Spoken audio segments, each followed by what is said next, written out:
Mufti Meng, Dr. Muhammad Salah, and myself is oral sex. Is it halal? Is it flat out haram? Are there anything in particular permissible, not allowed? Bismillah. Take the lead. Basically, there are two opinions among the scholars. There is the opinion that says that nothing of that nature is permissible because of a person being a believer. You use the tongue and the mouth to say the shahada and so on, and honorable things and so on. And the other opinion says, look, if someone wants to lick their nose or do something, it's considered perhaps not upon a level that would be encouraged or something, but to move to the level of prohibition would be beyond what is clearly stated as a prohibition. So the two opinions, one is that it should be avoided, and the other is there is a scope of permissibility. Perhaps Dr. Muhammad can elaborate on that a little bit further, because I'm sure he would have greater experience with Huda and with all the questions that he gets usually. You know, the difficulty is the new generation have stopped asking the question. They involve in it without asking, and they say, look, what is haram in this? If it is clean, and if it is if there is no dalil specifically prohibiting it, why are you prohibiting it for us? So they stopped asking. So we're basically talking to those who are really concerned, and maybe the older lot. I have had people, yesterday, someone sent me an email to say, look, as a female, I need oral sex. This is the question. And I recently got married. My husband is not going to do that. He said it's prohibited. What do I do? I'm not going to. It's early on in the marriage. And it's a tough one to navigate, because I can't convince you to follow an opinion. If the husband believes that it's not allowed, I mean, how do I convince him, look, there is another opinion?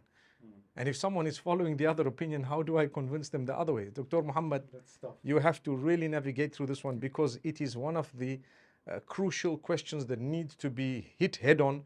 You have the, I don't want to call it the old school, but you have the... You already did. No, I don't want to call it the old school, but there needs to be a balance between. But there are people out there are coming now saying what's halal, what's haram, without really being grounded.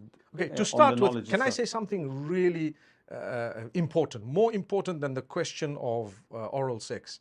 That is, please ensure that your private parts are very, very clean at all times.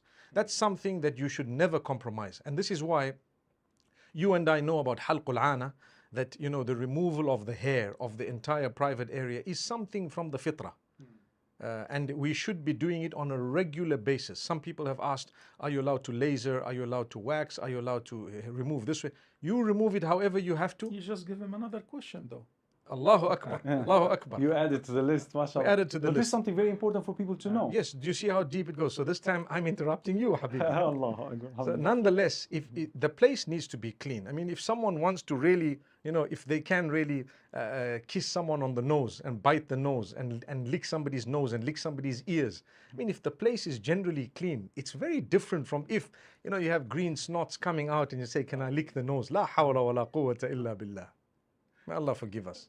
Sorry about that. That's a third question. Licking the nose. Alhamdulillah wa salatu wa salamu ala nabiyyi Mustafa wa ba'd. Alhamdulillah, Islam and science go hand in hand. And they are in harmony in every aspect by the grace of Allah. So it is very important also to consider the pathological aspect of it. The private part and the genitals are a source of a lot of infections. Especially, there are a lot of people who may have STDs, like HP and human papilloma and so on, and they don't know, only when it breaks out. The transmission, not necessarily because of sexual contact. There are so many reasons, the clinics, the toilet seats, the public toilet seats, etc. So if it happens, and one of the partners, especially the female, happen to pick any of these STDs, and you can imagine a person is putting his mouth where there is STDs, sexual transmitted diseases.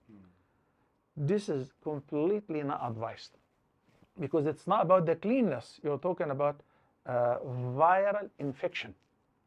So it's sitting there, even if you wash so many times. But even in this case, penetration would be also not advisable. Well, if they are having sexual contact, then one time is sufficient to fix. That she needed it. She is inquiring it from her husband. Well, In those cases also, it's better not to. you know, it is interesting because the spouse may detest it, may think it is disgusting. And of course, in small circles and in the counseling sessions, one of the partners say that it is disgusting. I feel like I want to throw up, and the other partner enjoys it. So not because you enjoy it, you make your partner throw up or vomit. They don't like it. Even if it is halal, don't push them to do it. I actually came across a few years ago someone who said that one of the questions before marriage was, what's your opinion on oral sex? And they were embarrassed. They said, how could they have asked this question pre-marriage? And I said, you know what, maybe you just need to answer the question and say what you think. They should. Maybe They should. it's an important thing. You know? It is, because if one of the partners, whether he or she, the future partner, dare to ask the question, that means it represents to them an ideology. You see, there was a time when this was not even asked because it didn't exist. I mean, people might laugh at it, but there was a time, like if it did happen, it would have been mentioned somewhere in the kutub, somewhere in the hadith, somewhere in the yes, or in the Islamic history. But because there is no mention of it before a certain time, so it's become urf, or it's become from the urf of certain people, it's seeped into, you know, those who were more modest about this particular thing. And that's why today the debate is such that, like I said earlier, the young generation, they don't, to them, it's not even a question, and honestly so. Because there was a certain event I attended, and one of the things that I tried to ask a few of the youngsters is, you know what exactly are your views on this? And you know, they said, what do you mean? It's not, besides anal penetration. Besides anal penetration, there's nothing else that is haram. And yeah, and because pornography became the main primary educator in this area, walayadu billah, may Allah protect us. Now we receive a lot of emails from husbands and from wives that the actions, the disgusting action shows in these films also have entered Muslim homes as a result. I remember in Medina, we asked one of the mashayikh there when we were students, just young, and he said it's not recommended, but you can't say it's prohibited.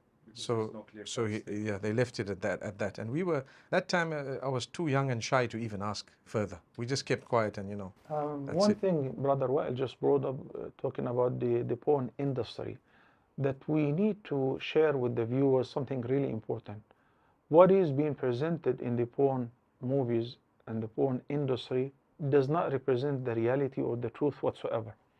And most of the those who are involved in the actors or the actresses, they have to administer some sort of drugs in order to bear the pain, you know, the medication, pain, and the you know, the filth that they are involved in, which even animals do not degrade themselves to such level. How do we know that? We know that because of a lot of documentaries, whether on Discovery Channel and or they whatever. have confessed after they've come out. There are a few who have actually come some open. Who quit, and some who, after contracting some you know, serious STDs, and they are just waiting for their death, they warn the youngsters, especially a lot of college girls who want to pay for their education, and they find easy money there, you know, thousands of dollars on daily basis. So they destroy them, and they give them drugs in order to be capable to resume. So what you see in these movies do not represent the reality whatsoever, unless if you want to lose your life as well.